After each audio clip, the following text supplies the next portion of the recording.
The bullet tore through Ryder Stanton's side, just as the sun began its descent behind the jagged peaks of the Laramie Mountains, and he knew with absolute certainty that he was going to die alone in these godforsaken hills if he did not find shelter soon. Blood soaked through his shirt, warm and sticky against his skin, as he pressed his hand hard against the wound and urged his horse forward through the pine trees that grew thick along the mountain trail. The animal beneath him sensed his weakness, moving with cautious steps that jarred his injured body with each motion. Behind him, somewhere in the gathering shadows, the Garrett gang would be searching for his body, eager to finish what they had started when they ambushed him at the mining camp 2 hours ago.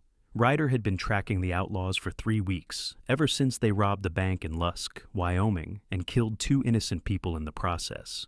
As a deputy marshal, he had followed their trail north into the mountains, staying just far enough behind to avoid detection, while he waited for backup from Cheyenne. That backup would arrive tomorrow, but tomorrow might as well be a lifetime away given the amount of blood he was losing. The Garretts had spotted him watching their camp from a ridge and opened fire before he could retreat. He had managed to shoot one of them in the shoulder before wheeling his horse around and racing into the forest. But Jack Garrett's rifle had found its mark, punching through his left side just above his hip. The pain had been manageable at first, a sharp burning sensation that he could push to the back of his mind while he focused on escape. Now, as the light faded and the temperature began to drop, in that swift way it did in the Wyoming mountains during October of 1884, the pain had spread through his entire body like wildfire. His vision blurred at the edges, and he had to grip the saddle horn with both hands to keep from sliding off his horse.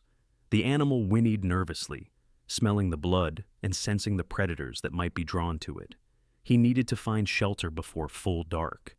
The wound needed to be packed and bound, though he suspected the bullet had done internal damage that he could not fix on his own. Still, he had to try. Ryder Stanton had not survived 12 years as a lawman by giving up when things looked bleak. He had faced down rustlers, claimed jumpers, and killers of every stripe, and he refused to let the Garrett gang add his name to their list of victims. Through the trees ahead, he spotted what looked like an abandoned trapper's cabin, its roof sagging but still intact. With the last of his strength, he guided his horse toward it, nearly falling from the saddle as he dismounted.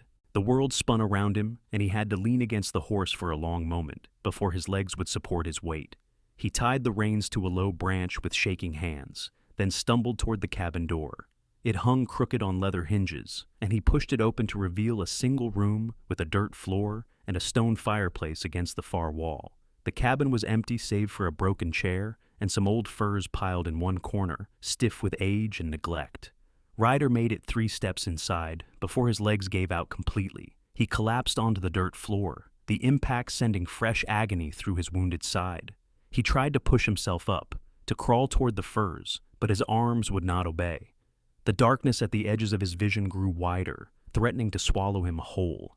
He thought of his mother back in Kansas, who had begged him not to take the marshal's badge. He thought of his younger brother Thomas, who looked up to him with such admiration.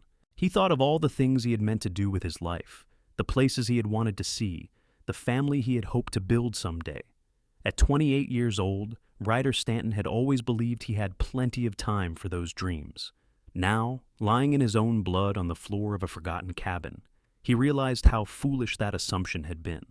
The last thing he heard before consciousness left him was the sound of his horse neighing outside, a lonely sound that echoed through the mountains as night fell completely. Bethany Kane had been tracking the lone rider for 2 days, ever since she found signs of him at the burned-out mining camp where the Garrett gang had been hiding. She was not tracking him because she cared about one more lawman getting himself killed in pursuit of outlaws. She was tracking him because the Garretts had murdered her father 6 months ago during a stagecoach robbery near Casper, and she would follow them to the gates of hell itself if that was what it took to see justice done. At 24 years old, Bethany had already buried both her parents. Her mother had died of fever when Bethany was 16, leaving her to help her father run their small ranch outside Lusk. Edward Kane had been a good man, honest and hard-working, with a quick smile and a deep love for the land. He had taught his daughter everything he knew about tracking, hunting, and surviving in the harsh Wyoming territory.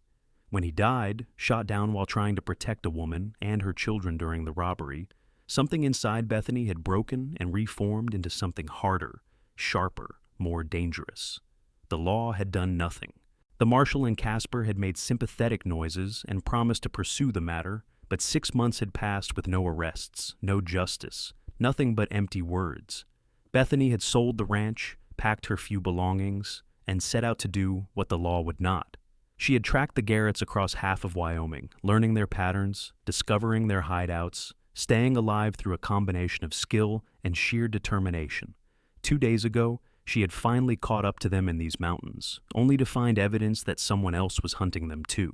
A lawman, judging by the distinctive tracks left by his horse and the way he had positioned himself to observe the outlaw camp. She had debated whether to reveal herself to him, to combine forces against their common enemy, but decided against it. Men, even good men, tended to underestimate women. They would try to protect her, send her home, tell her this was not woman's work. Better to work alone, even if it was more dangerous. Then she had heard the gunshots echoing through the mountains, had seen the Garretts riding hard in pursuit of someone, and had followed the blood trail that led away from their camp.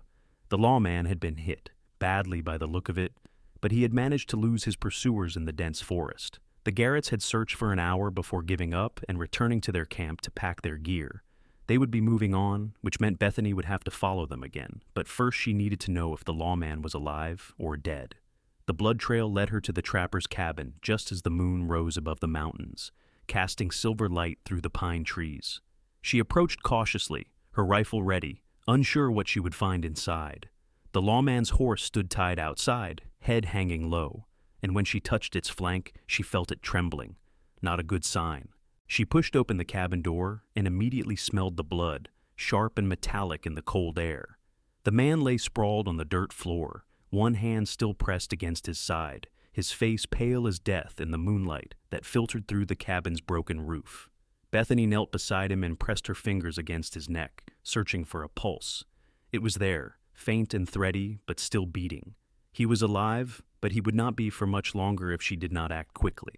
She worked fast, pulling her pack off her shoulders and extracting the supplies she carried for just this kind of emergency. Living alone in the wilderness had taught her many skills, including basic medical care. She had treated her father's injuries more than once when he had tangled with wildlife or had accidents around the ranch. This was worse than anything she had dealt with before, but the principles were the same. Stop the bleeding, clean the wound, keep the patient warm and hydrated.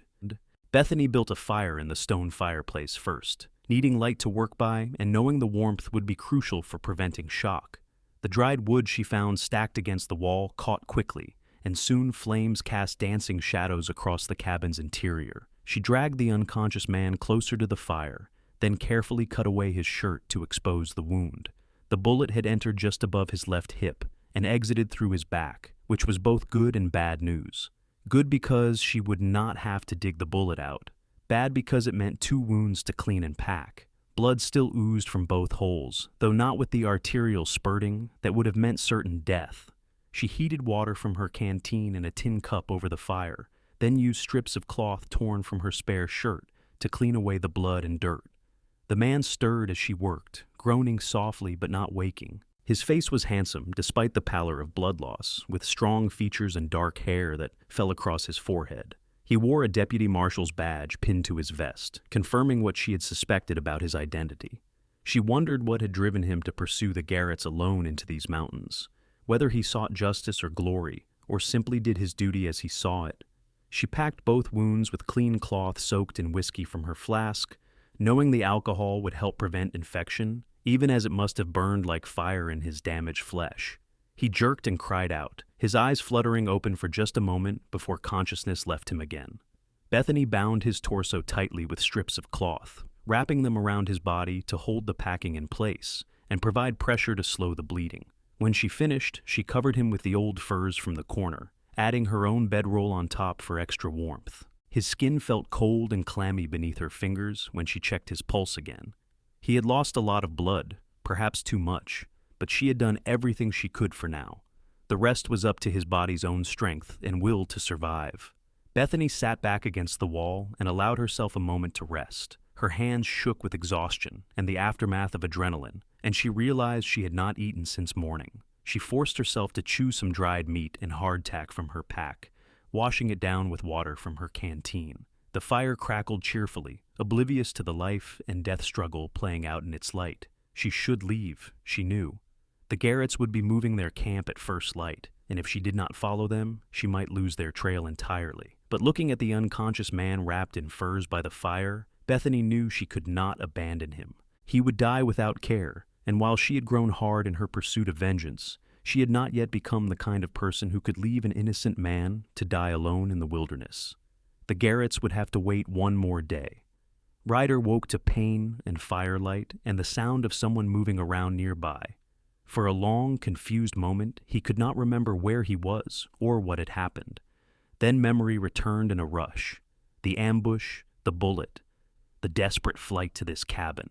He tried to sit up and immediately regretted it as agony lanced through his side. He fell back with a gasp, his vision graying at the edges. "Do not move." The voice was female, firm, but not unkind. "You will tear open the wounds I just spent 2 hours packing and binding." Ryder turned his head carefully and saw a woman kneeling by the fire, stirring something in a tin pot. She wore practical clothes, leather pants, and a heavy wool shirt, with her dark hair pulled back in a long braid. A rifle leaned against the wall within easy reach, and he noticed she wore a gun belt with a well-used Colt revolver holstered at her hip. Not the kind of woman one typically found in remote mountain cabins. "Who are you?" His voice came out as a croak, his throat dry as dust. She ladled whatever she was cooking into a tin cup and brought it to him, kneeling beside him with the easy grace of someone comfortable in the wilderness. "My name is Bethany Kane. I found you bleeding out on this floor last night. You were lucky I came along when I did, or you would be dead by now." He wanted to ask her a dozen questions, but she pressed the cup to his lips and he tasted warm broth, rich with salt and fat. He drank greedily, surprised by how thirsty he was, and she let him drain the cup before pulling it away. Slowly, she cautioned, "Your body has been through a trauma, too much too fast, and you will just bring it back up." "Thank you." He managed to focus on her face now, seeing keen blue eyes that studied him with an assessing gaze. "How did you find me?" "I was tracking the Garrett gang. I found the mining camp where they ambushed you and followed your blood trail here." She refilled the cup and brought it back to him. "I am guessing you are after them too, Marshal." "Deputy Marshal," he corrected automatically. "Ryder Stanton, out of Cheyenne." He drank more slowly this time, letting the warmth of the broth spread through his body. "The Garretts robbed a bank in Lusk 2 weeks ago. Killed a teller and a customer. I have been tracking them ever since." Something flickered in her eyes at the mention of Lusk, but it was gone before he could identify it. "They are long gone by now. They packed up their camp and moved on after they lost you yesterday. You will not be tracking anyone for a good while, not with that bullet wound." Ryder tried to sit up again, driven by duty and stubbornness in equal measure. "I have to go after them. I have men coming from Cheyenne. They will be at the mining camp today. I need to meet them, tell them which way the gang went." Bethany put a hand on his chest and pushed him back down with surprising strength. "What you need to do is lie still and let your body heal, or you will die of infection or blood loss or sheer stupidity. Your men will find the camp and they will see the signs of what happened. They will track the Garretts themselves, or they will track them another day. The Outlaws are not going anywhere that cannot be followed." "You do not understand." Frustration made his voice sharp. "The Garretts have killed 6 people that we know of. Every day they run free is another day they might kill again. I cannot just lie here while they escape." "You have no choice." Her voice was equally sharp now. "Do you think I dragged you back from death's door for the fun of it, Marshal? I have better things to do than nursemaid a stubborn lawman with a death wish. If you insist on killing yourself through sheer pig-headedness, at least have the courtesy to wait until I am gone so I do not have to watch." Her words hit him like cold water, shocking in their bluntness, but not untrue. Ryder took a slow breath and forced himself to think rather than just react. She was right, much as he hated to admit it. He could barely lift his head, let alone ride a horse or track outlaws through rough country. If he tried to leave now, he would likely open his wounds and bleed out within the hour. "I am sorry," he said finally. "You are right. I am being foolish. It is just difficult to accept being helpless when there is work to be done." Some of the hardness left her expression. "I understand better than you know, but sometimes survival requires patience, not action." She stood and returned to the fire, ladling more broth into the cup. Rest now. Your body needs time to heal. I will keep watch and make sure nothing disturbs you. You are staying? The surprise in his voice was evident. For today at least. After that, we will see how you are doing. She brought him the broth and helped him drink, then settled back against the wall with her rifle across her lap.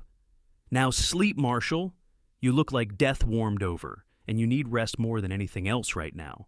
Ryder wanted to protest, to insist he was fine, but exhaustion pulled at him like a heavy blanket. The warmth of the fire, the food in his belly, and the knowledge that someone was watching over him all combined to drag him back toward unconsciousness.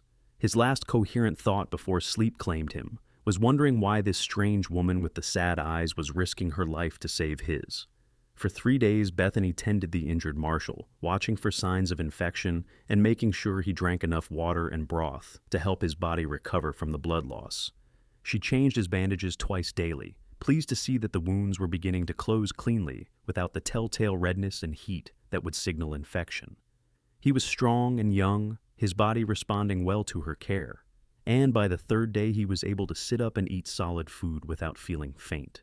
During those 3 days they talked, tentatively at first, and then with growing comfort. He told her about growing up in Kansas, about the brother who still worked the family farm, and the mother who worried constantly about her lawman son. He told her about the cases he had worked, the people he had helped, the satisfaction of bringing criminals to justice and making the territory a little bit safer for honest folks. She told him less about herself, carefully editing her story to omit her true purpose in these mountains. She said she was a hunter and tracker, working alone after her father's death, making her living by selling furs and guiding occasional travelers through the mountain passes. It was not entirely a lie, just not the whole truth. Something held her back from revealing her quest for vengeance, perhaps because she suspected this idealistic lawman would try to stop her or insist on taking over the hunt himself. "You should not be out here alone," Ryder said on the afternoon of the 3rd day. He was sitting up now, leaning against the wall with the furs wrapped around his shoulders. His color had returned, and his eyes were clear, though he still moved carefully to avoid stressing his wounds. "These mountains are dangerous, especially with outlaws like the Garretts running loose. I can take care of myself." Bethany did not look up from the rabbit she was skinning for their dinner. "I have been doing it for 6 months now, without incident." 6 months is not that long. All it takes is one mistake, one moment of bad luck, and you could end up dead or worse. He shifted position, wincing slightly at the movement. "You have skills, I have seen that. But skills are not always enough in this country. And yet, here you are, a trained marshal with years of experience, nearly dead from an outlaw's bullet." She met his eyes now, her expression challenging. "Perhaps we are all just one bad moment away from disaster, regardless of our training or gender." He had the grace to look chagrined. "Point taken, I walked right into that ambush like a green recruit on his first patrol. I got careless, and it nearly cost me everything." He was quiet for a moment, then added, "You saved my life. I have not properly thanked you for that. If you had not found me when you did, I would be dead now. There is no question about it." "You are welcome." She returned her attention to the rabbit, uncomfortable with his gratitude. She had not saved him for thanks or recognition. She had saved him because it was the right thing to do, because despite everything she had endured and all the hardness she had cultivated, she was still her father's daughter at heart. "I mean it, Bethany." His voice was serious, almost solemn. "You gave me back my life. That is not a small thing. I owe you a debt I can never fully repay." "You owe me nothing." She set the skinned rabbit aside and wiped her hands on a cloth. "I did what anyone would do in the same situation. That is not true, and you know it." He watched her with those dark, perceptive eyes. "Most people would have kept riding, especially out here where survival often means looking out for yourself first. You stopped, you stayed, you used supplies, and time you probably could not spare to save a stranger. That speaks to your character." Bethany felt heat rise in her cheeks and turned away to hide it, busying herself with preparing the rabbit for cooking. She was not used to such direct compliments, especially from men. Her father had praised her skills, but in the gruff, understated way of frontier men. The few other men she had known had either ignored her or made unwanted advances, seeing a woman alone as either invisible or available. Ryder's sincere gratitude and respect caught her off guard, stirring feelings she had thought dead and buried with her father. "Tell me about Lusk," he said after a moment, shifting the conversation away from her discomfort. "I passed through there briefly while tracking the Garretts, but I did not get a good sense of the town. Have you spent much time there?" Her hand stilled on the rabbit. "I lived near there for most of my life," she said carefully. "My father had a ranch about 10 miles outside town. Small operation, just enough cattle and horses to make a modest living." "Had?" He picked up on the past tense immediately. "What happened to it?" "I sold it after he died." She kept her voice neutral, not wanting to reveal too much. "I could not run it alone, and there was nothing tying me there anymore. I am sorry." His sympathy was genuine. She could hear it in his voice. Losing a parent is never easy, no matter how old you are or how much you think you are prepared for it. "Were you prepared to lose yours?" The question came out more sharply than she intended.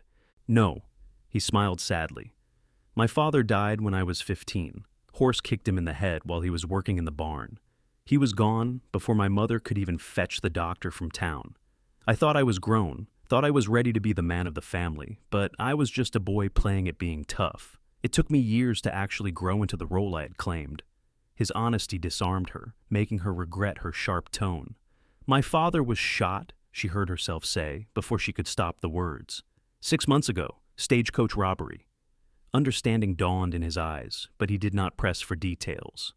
"That is why you are really out here, is it not? Not hunting for furs, but hunting for the men who killed him." There was no point denying it now. "Yes." "The Garretts?" She nodded, not trusting her voice. Ryder was quiet for a long moment, processing this information. When he spoke again, his voice was gentle but firm. "Revenge is a poison, Bethany. It might feel like justice, but it will eat you up from the inside until there is nothing left of the person you used to be. Do not presume to lecture me about revenge." Anger flared hot and sudden in her chest. "You did not watch your father die in the dirt while the men who killed him rode away laughing. You did not spend 6 months watching the law do nothing, absolutely nothing, to bring his killers to justice. I am doing what needs to be done because no one else will. The law moves slowly sometimes," he admitted, "but it does move. Give it time." "Time?" She laughed bitterly. "How much time? Another 6 months? A year? 10 years? Meanwhile, the Garretts keep robbing and killing, leaving behind a trail of broken families and shattered lives. No, Marshal Stanton. I am done waiting for justice that may never come. I will see this through myself, or one way or another." He looked at her with something like sadness in his eyes. "Even if it cost you your soul?" "My soul is not your concern." She stood abruptly, needing to move, to do something with the angry energy coursing through her. "You are well enough now to manage on your own for a few hours. I am going hunting.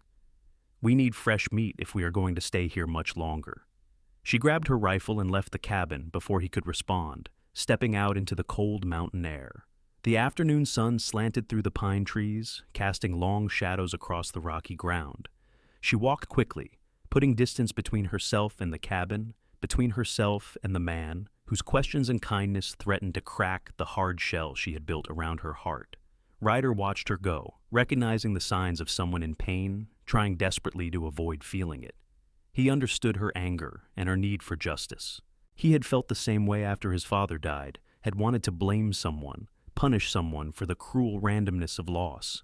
But his father's death had been an accident, an act of fate with no one to hold accountable. Bethany had names and faces for her grief, which made it both easier and harder to process. He thought about the Garrett gang and the crimes they had committed. Jack Garrett and his brothers were brutal men who killed without hesitation or remorse. They had been terrorizing Wyoming territory for nearly 2 years now, always staying one step ahead of the law. Ryder had been tracking them for weeks, gathering information and evidence, building a case that would see them hanged when he finally caught up to them. Now he knew that Bethany Kane had been tracking them even longer, driven by a personal vendetta that would likely get her killed if she confronted them alone. The Garretts would not hesitate to shoot a woman, especially one hunting them. They would probably make it slow and painful too, as an example to anyone else who might think about crossing them.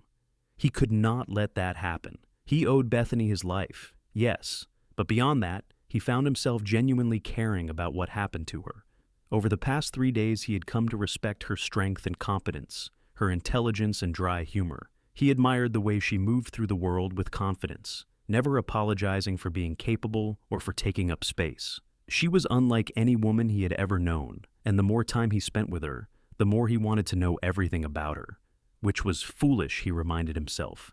She had made it clear she had no interest in lectures or protection or anything else from him. Once he was well enough to ride, she would probably disappear back into the mountains to continue her hunt, and he would return to Cheyenne to report to his superiors and organize a proper posse to go after the Garretts. Their paths had crossed by chance and circumstance, nothing more. Still, as the afternoon faded toward evening and Bethany had not yet returned, Ryder found himself growing concerned. She had been gone nearly 3 hours, longer than a simple hunting trip should take. He tried to tell himself she was fine, that she knew these mountains and could handle herself, but worry gnawed at him nonetheless. When she finally appeared in the doorway as twilight gathered outside, he felt relief wash over him so strongly it surprised him. She carried a brace of rabbits and looked tired but unhurt. Their eyes met briefly and something unspoken passed between them, an acknowledgement of their earlier argument and a mutual decision to move past it. "Good hunting," he observed as she began preparing the rabbits. "Good enough." She worked with practiced efficiency, her movements economical and sure. "We will eat well tonight at least." They prepared the meal together in companionable silence, and when they ate by the fire, Ryder felt a sense of peace he had not experienced in a long time. Being near death had a way of clarifying what mattered, and sitting here in this remote cabin with this remarkable woman, he realized that loneliness had been his constant companion for far too long. He had told himself his work was enough, that bringing criminals to justice gave his life meaning and purpose, but now he wondered if he had been using his badge as an excuse to avoid the vulnerability of real connection. "What will you do when you are well enough to leave?" Bethany asked, breaking into his thoughts. "Return to Cheyenne, report what happened, organize a proper pursuit of the Garretts." He studied her face in the firelight. "What will you do?" "Continue tracking them." Her voice was steady, determined. "Follow them until I get the chance I need." "And then what? You will shoot them down in cold blood?" "If necessary." She met his gaze without flinching. "They murdered my father. They deserve whatever they get." "They deserve to hang," Ryder agreed. "But not by your hand, Bethany. If you kill them outside the law, you become no better than they are. You become a murderer yourself, and everything your father taught you about right and wrong will mean nothing." "Do not speak about my father." Her voice was sharp with warning. "You did not know him." "No, but I know you, at least a little. And I do not believe the woman who saved my life, who showed compassion to a stranger, is capable of cold-blooded murder." He leaned forward despite the pull on his healing wounds. "Your father raised you better than that. He would not want you to throw away your life and your soul for revenge." Tears glittered in her eyes, but she blinked them back fiercely. "How would you know what he would want? How would you know anything about it? Because I am a lawman, and I have seen what revenge does to good people. I have seen them consumed by it, twisted by it, until there is nothing left but bitterness and regret." His voice was gentle but insistent. "I do not want that for you, Bethany. You deserve better than that. What I deserve is justice for my father." But her voice lacked some of its earlier conviction. "Then help me bring them to justice legally. Come back to Cheyenne with me. Make a statement about your father's murder. Add your information to the case we are building. Together, we can see them caught and hanged properly, with all the weight of the law behind it." She shook her head slowly. "The law had 6 months to act. Why should I trust it now?" "Because I am asking you to." He held her gaze, willing her to hear him, to trust him. "I give you my word that I will not rest until the Garretts are brought to justice. I will pursue them to the ends of the earth if necessary. But I need your help to do it right, to make sure they pay for all their crimes, including your father's death." Bethany looked at him for a long moment, emotions warring in her expressive eyes. He could see her considering his words, weighing them against her anger and grief. Finally, she looked away, staring into the fire. "I will think about it," she said quietly. It was not agreement, but it was not refusal either. Ryder decided to take it as a small victory and did not push further. They finished their meal in silence, and when Bethany banked the fire for the night and settled into her bedroll on the far side of the cabin, he lay awake for a long time, thinking about how quickly his priorities had shifted.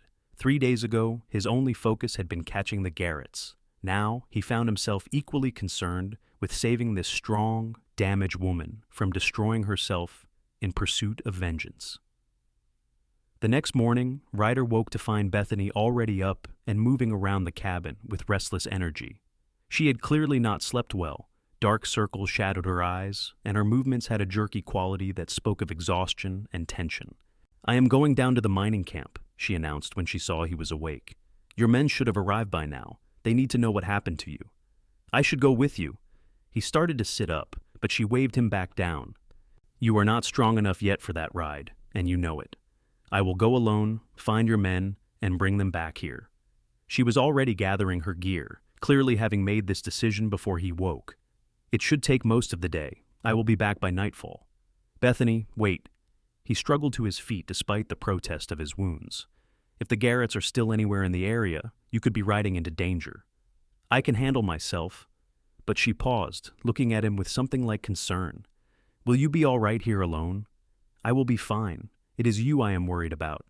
A small smile touched her lips, there and gone, like sunlight breaking briefly through clouds.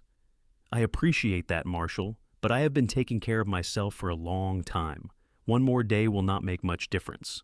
She left before he could formulate another argument, and Ryder found himself pacing the small cabin despite the pain it caused. He hated being helpless, hated not knowing what was happening beyond these four walls.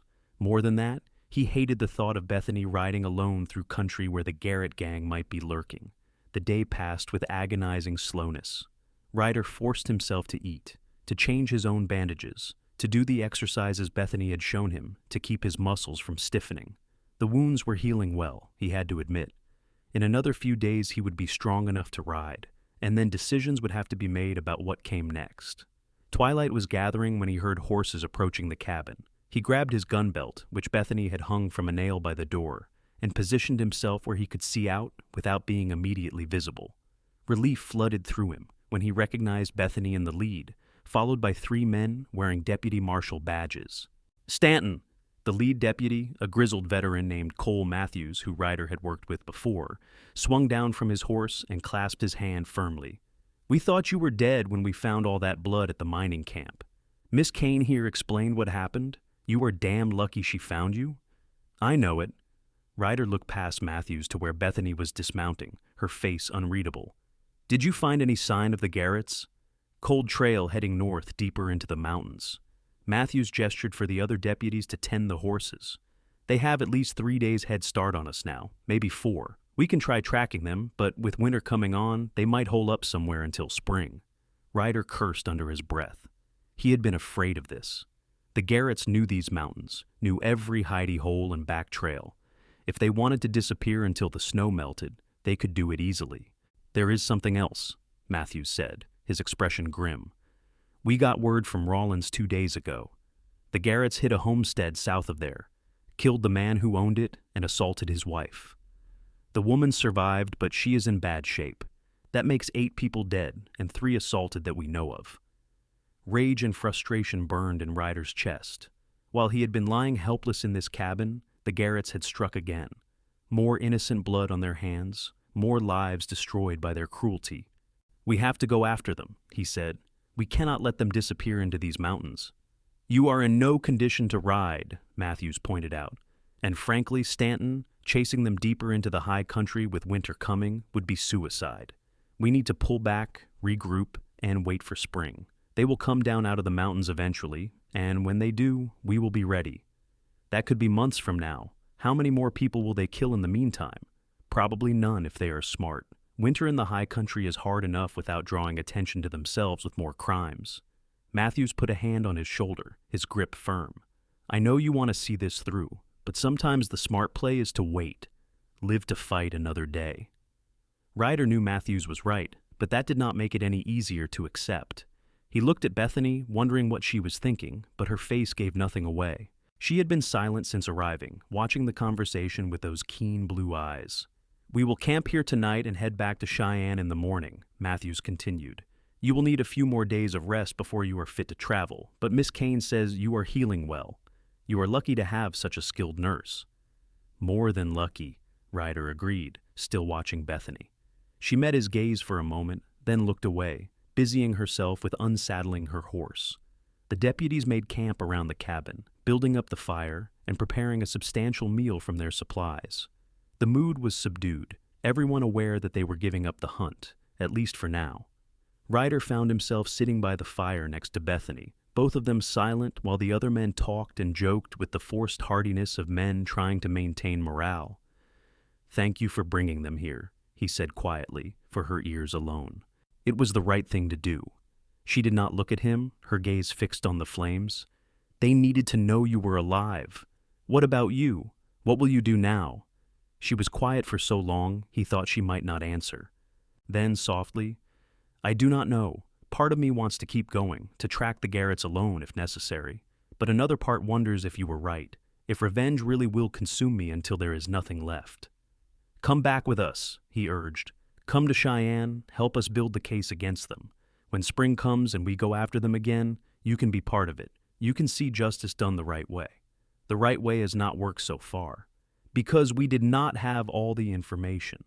We did not know about your father's case, did not have it connected to the others. With your testimony, with the details you can provide, we can build a case that will ensure they hang for their crimes. All their crimes, not just the recent ones." She turned to look at him then, searching his face in the firelight.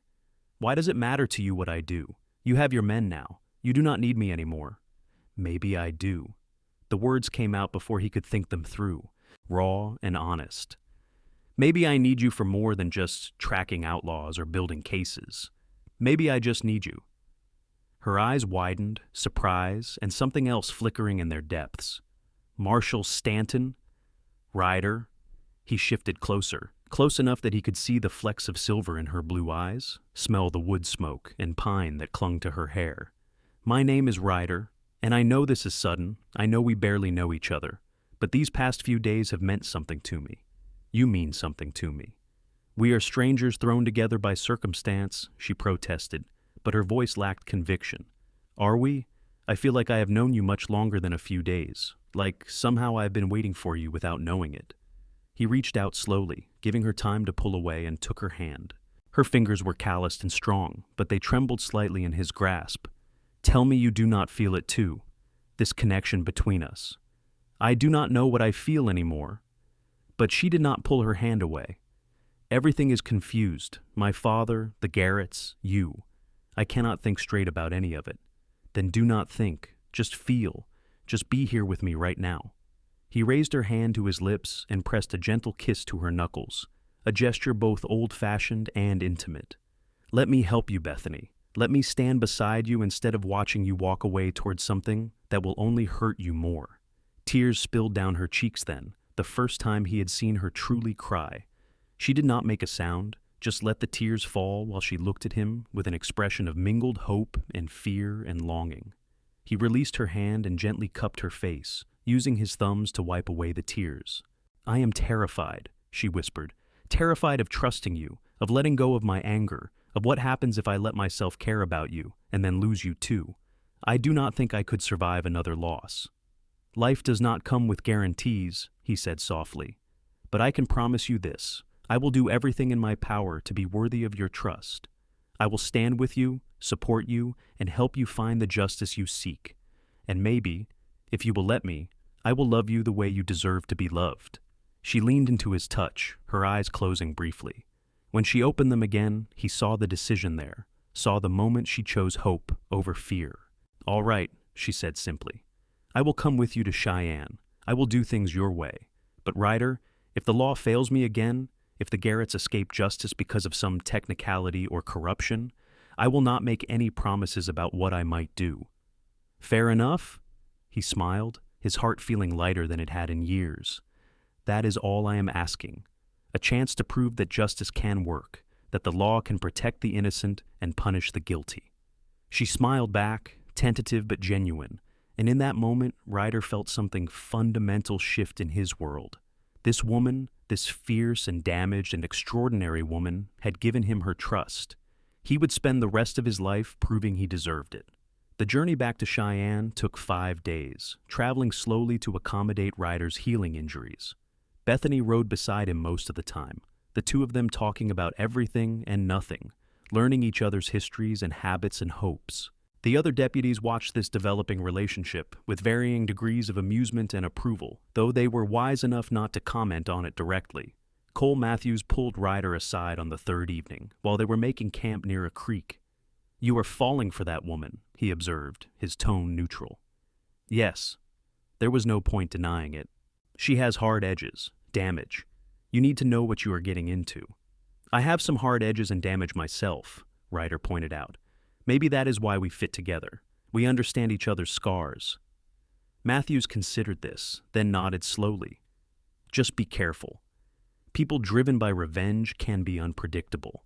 If the Garrett situation does not resolve the way she wants, she might do something reckless." "I know, but I think if she has something to live for beyond revenge, if she has a future worth building, she will choose that over throwing her life away." Ryder watched Bethany across the camp, where she was helping one of the younger deputies clean some fish they had caught. "She is stronger than her pain, Matthews. She just needs to remember that." "I hope you are right." Matthews clapped him on the shoulder. "For both your sakes." They arrived in Cheyenne on a cold November afternoon, the wind blowing dust devils down the wide main street. The town was larger than Lusk, more established, with brick buildings and wooden sidewalks and the kind of bustle that came with being a territorial capital. Bethany looked around with wide eyes, clearly overwhelmed by the crowds and noise after months in the wilderness. Ryder took her to a respectable boarding house run by a widow named Mrs. Sullivan, who asked no uncomfortable questions and provided clean rooms and good meals. While Bethany settled in and rested, he went to the marshal's office to make his report and begin the process of formally connecting the Garretts to Edward Kane's murder. The paperwork and interviews took 3 days. Bethany gave a detailed statement about the stagecoach robbery, describing the Garretts so precisely that there was no doubt about their identity. Combined with evidence from their other crimes, the case against them was becoming ironclad.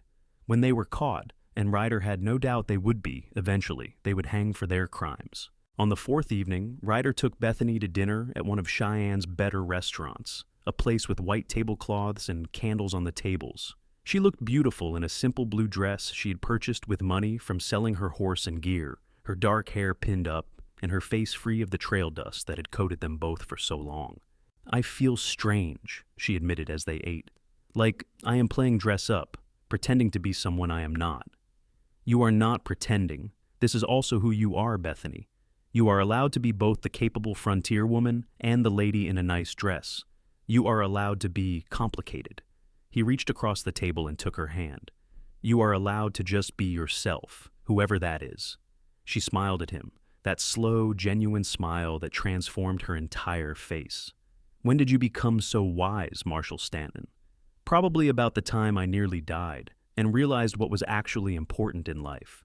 He squeezed her hand gently. "Which brings me to something I have been wanting to ask you." "What is that?" "When this is over, when the Garretts are caught and tried and hanged, what will you do? Where will you go?" She looked down at their joined hands, considering the question seriously. "I have not thought that far ahead. I suppose I could return to Lusk. Try to buy back my father's ranch if the new owners are willing to sell. Or I could go somewhere new, start fresh where nothing reminds me of what I lost. Or," he said carefully, "you could stay here, with me." Her eyes flew to his face, searching for his meaning. "I am asking you to give us a real chance, Bethany, to see if what we have been building these past weeks can grow into something lasting." He took a breath, steadying himself. "I am asking you to marry me." Shock rendered her speechless for a long moment. Then, "Ryder, we have known each other less than a month. Are you certain you know what you are asking?" "I have never been more certain of anything in my life." He meant it, he realized. Despite the short time, despite the unusual circumstances, he knew with absolute clarity that this woman was meant to be part of his life. "I know it seems fast. I know people will say we are rushing into this, but when something is right, you feel it in your bones. I feel it, Bethany. Do you?" She blinked back tears, but they were happy tears this time. He could tell from her smile. "Yes," she whispered. "I feel it too. It terrifies me, but I feel it." "Is that a yes?" Will you marry me?" "Yes." She laughed, the sound bright and joyful. "Yes, Ryder Stanton, I will marry you. I will take the terrifying leap and trust that you will catch me." He came around the table and pulled her to her feet, kissing her there in the middle of the restaurant, while the other patrons watched with amused smiles. She kissed him back, her arms going around his neck, and for the first time in a long while, Ryder felt completely, perfectly happy. They married 3 weeks later in a simple ceremony at the Presbyterian Church, with Cole Matthews serving as Ryder's best man and Mrs. Sullivan standing up for Bethany. It was a small gathering, just a few friends and fellow deputies, but it felt right to both of them. They did not need elaborate celebrations or society's approval. They just needed each other. Ryder had been cleared by the doctor to return to full duty, though he still tired more easily than before his injury. He took a position in the Cheyenne office rather than field work, at least for the winter, which meant he came home every evening to the small house they had rented on the edge of town. Bethany kept busy fixing up the house, cooking, and getting to know the other marshals' wives, though she admitted to Ryder that she sometimes felt restless and hemmed in by town life. "I miss the mountains," she confessed one evening as they sat together in their small parlor. "I miss the freedom of open spaces and the challenge of living off the land." "Then we will go to the mountains," he said simply. "Come spring, when we organize the pursuit of the Garretts, you will come with us as a guide and tracker. Your skills should not go to waste just because you are a married woman now." She looked at him with such love and gratitude that his heart swelled. "You really mean that? You would let me come on a dangerous manhunt?" "I could not stop you even if I wanted to," he said with a grin. "And I do not want to. You are too skilled, too valuable to leave behind. Besides, I feel safer with you watching my back than I would with almost anyone else." She kissed him then, deeply and thoroughly, and they spent the rest of the evening demonstrating just how well they fit together in all the ways that mattered. Winter passed slowly, with heavy snows that blanketed Cheyenne and made travel impossible for weeks at a time. Ryder worked on building the case against the Garretts, corresponding with marshals in other towns and territories, gathering evidence and testimony. Every new piece of information added weight to the charges, and by the time spring began to thaw the frozen landscape, he had assembled an ironclad case that would ensure the gang's conviction. In late April, word came that the Garretts had been spotted near a mining camp in the mountains west of Laramie. They were running low on supplies and money, taking risks to steal what they needed. Ryder immediately began organizing a posse, hand-picking experienced men who could handle themselves in rough country and dangerous situations. "I am coming with you," Bethany announced when he told her the news. It was not a question. I know. He had expected nothing less. "I already cleared it with the marshal. Officially, you are being hired as a guide and tracker, which you are. The fact that you are also my wife is beside the point." She raised an eyebrow. "Is it beside the point, or is it the most important point?" "Both." He pulled her close, suddenly reluctant to leave the safety and comfort they had built together. "I want you there because you are good at what you do and because you deserve to see this through. But I also want you there because I feel stronger and braver with you beside me. Does that make sense?" "Perfect sense." She rested her head against his chest, listening to his heartbeat. "We are better together than apart. I learned that this winter." They rode out 3 days later, a party of 8 including Ryder, Bethany, Cole Matthews, and 5 other experienced deputies. The journey into the mountains took them along familiar trails, past the mining camp where Ryder had been ambushed, and even past the old trapper's cabin where Bethany had saved his life. They paused there briefly, both of them remembering those desperate days and how far they had come since then. "I fell in love with you in that cabin," Bethany said quietly as they stood in the doorway, looking at the empty interior. "I did not realize it at the time, but I think part of me knew even then that you were going to change my life. I fell in love with you the moment I woke up and saw you sitting by the fire," Ryder admitted. "You looked fierce and capable and sad all at once, and I wanted to know everything about you."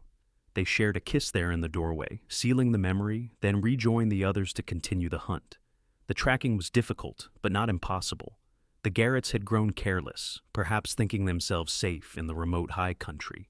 Bethany read their trail like a book, pointing out signs that the others might have missed, leading them steadily closer to their quarry. After 4 days of hard riding, they found the gang's camp in a narrow canyon with steep walls and only one easy exit.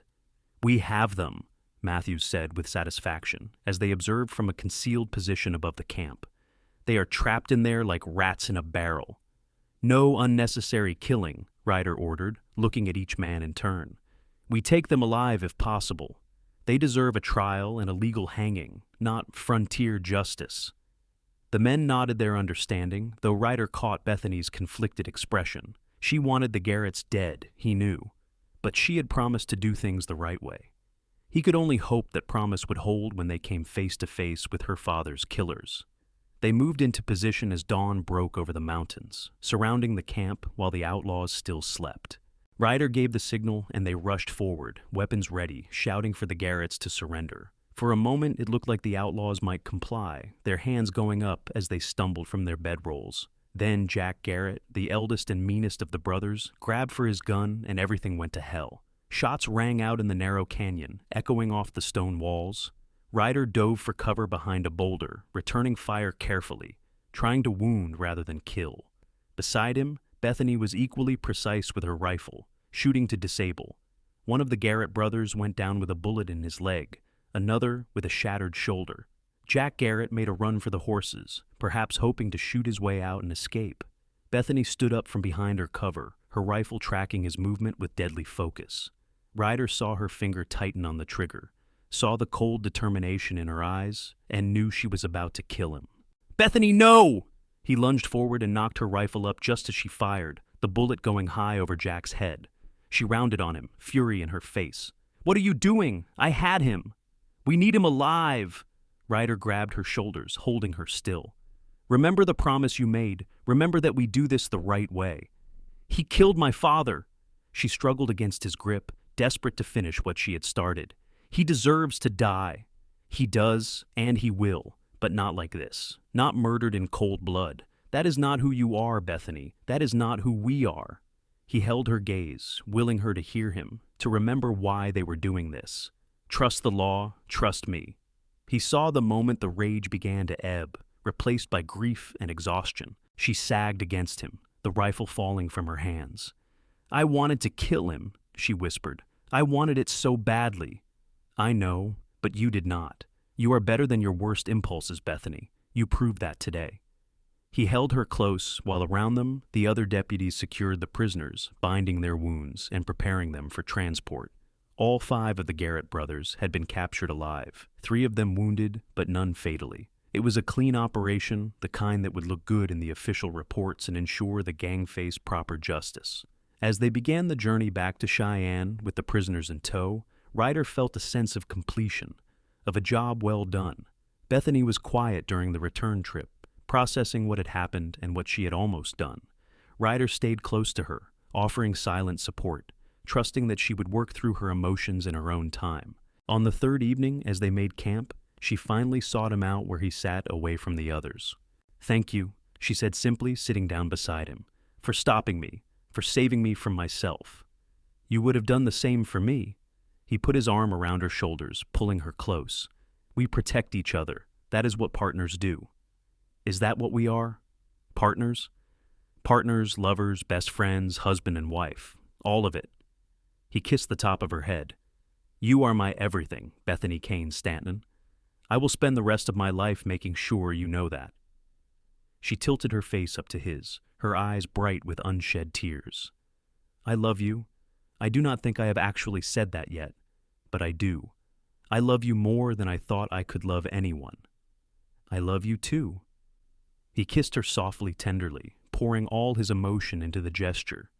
"And when this is all over, when the trial is done and the Garretts are convicted, we are going to build a life together that has nothing to do with outlaws or revenge. We are going to find joy again. I look forward to that," she said, and he heard the truth in her words. She was ready to move forward, ready to let go of the past and embrace the future. It had taken time and trust and love, but she was healing at last. The trial of the Garrett gang took place in Cheyenne 2 months later, in June of 1885, with half the territory watching. The evidence was overwhelming, the testimony damning.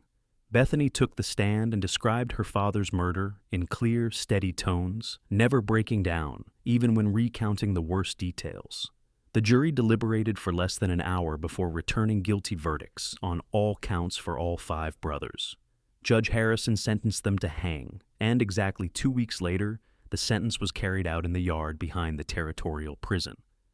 Bethany and Ryder stood together in the crowd, watching as justice was finally served. When it was over, when the 5 bodies hung still and lifeless, Bethany leaned against Ryder and whispered, "It is finished."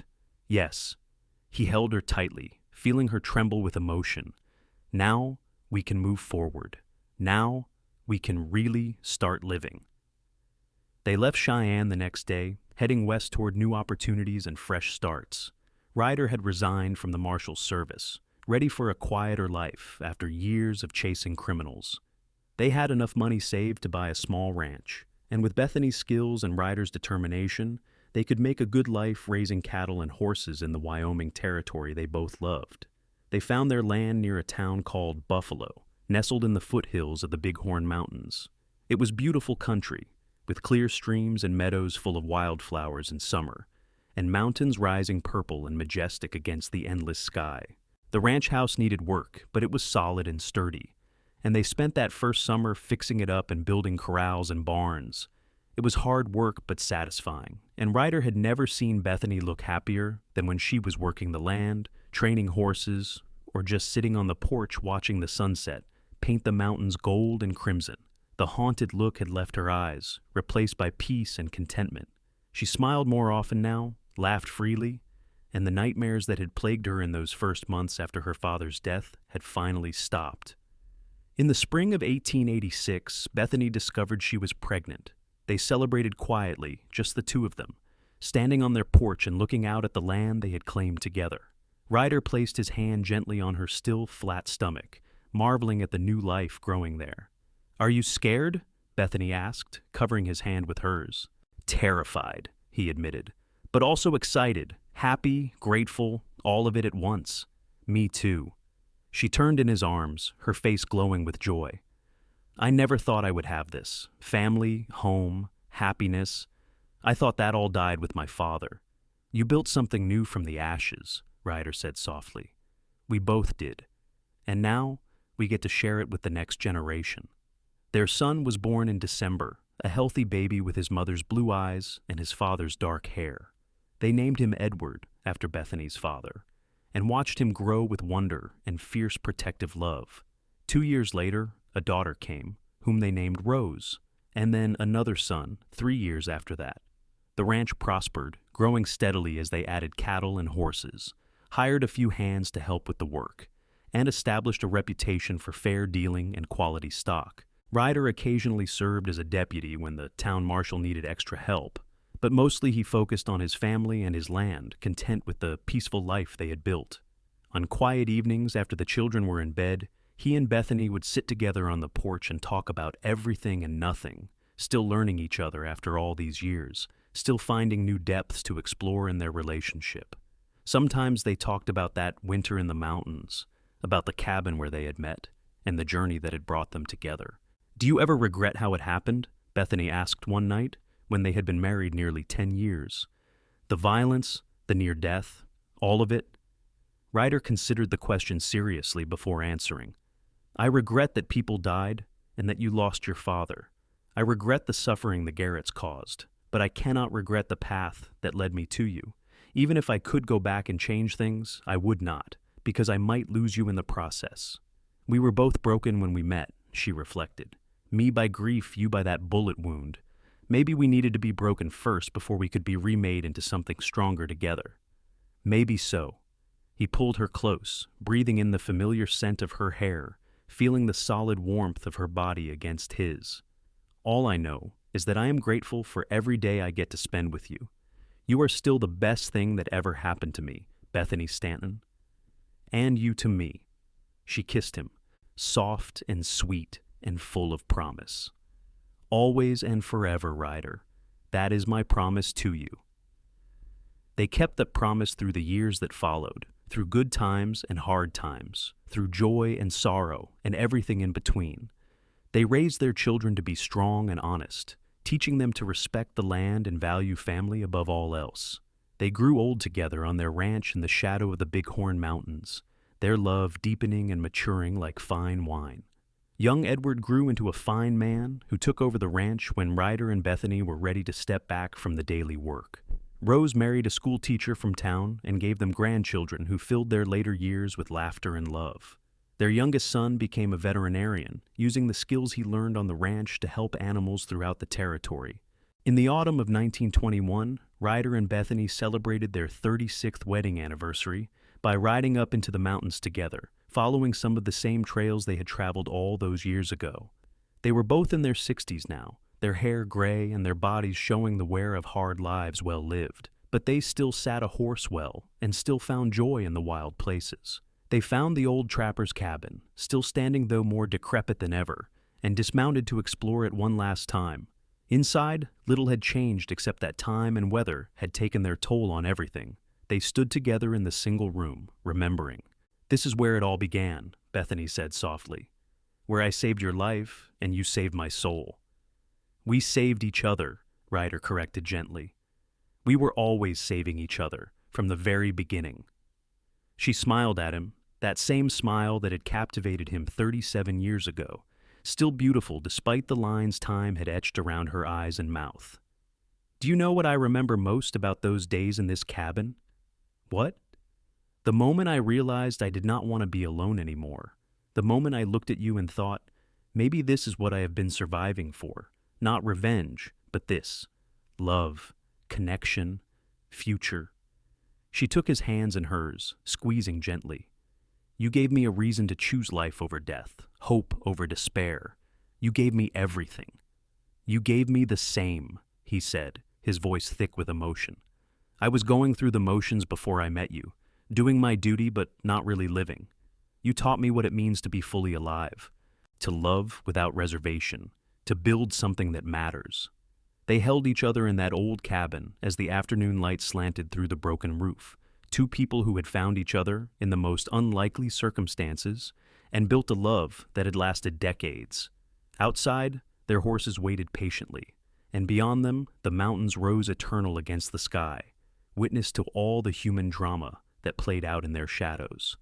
When they finally mounted up and rode back down toward their ranch, toward home and family and the life they had created together, both of them felt complete.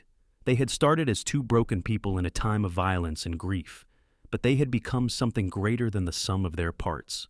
They had become a love story for the ages, proof that even in the hardest times, in the wildest places, human connection could triumph over everything. Years later, when their grandchildren asked about how they met, Bethany and Ryder would tell them the story of the mountains and the outlaws, of the cabin and the bullet wound, of tracking and trust and the slow building of love from the ashes of tragedy. They would tell them that sometimes the best things in life come from the worst moments, that darkness often precedes the dawn, and that love, real love, is worth fighting for no matter the cost. And when Ryder Stanton died peacefully in his sleep at the age of 72, with Bethany holding his hand and their children gathered around his bed, his last words were, "Thank you for saving my life, my love. Thank you for every day we had together." Bethany lived another 5 years, surrounded by family, never regretting a single moment of the life they had built. When she passed in the spring of 1928, they buried her next to Ryder under an ancient pine tree on their ranch, with a simple stone that read, "Bethany Kane Stanton, beloved wife, mother, and grandmother. She chose love over vengeance and built a legacy that will last forever." Their descendants still work the ranch today, maintaining the land and the values that Ryder and Bethany established all those years ago. The story of how they met, of tracking and saving and loving in the wild Wyoming mountains, has been passed down through generations. A reminder that the best love stories are not the easiest ones, but the ones where two people choose each other again and again, through every trial and triumph until death finally parts them. In the end, that is what matters most, not the violence that brought them together or the hardships they endured, but the choice they made every single day to stand together, to love fiercely, and to build a life worth living. That is the legacy of Ryder Stanton and Bethany Kane, and it endures long after they have turned to dust beneath the Wyoming soil they love so well. The mountains still stand where they stood when Ryder lay bleeding and Bethany tracked him through the wilderness. The cabin, what remains of it, still shelters occasionally travelers seeking refuge from storms, and somewhere in the wind that whistles through the pine trees and across the high meadows, you can almost hear the echo of a love story that began with blood and ended with forever, a testament to the enduring power of the human heart, to heal, to hope, and to love, beyond all reason and expectation.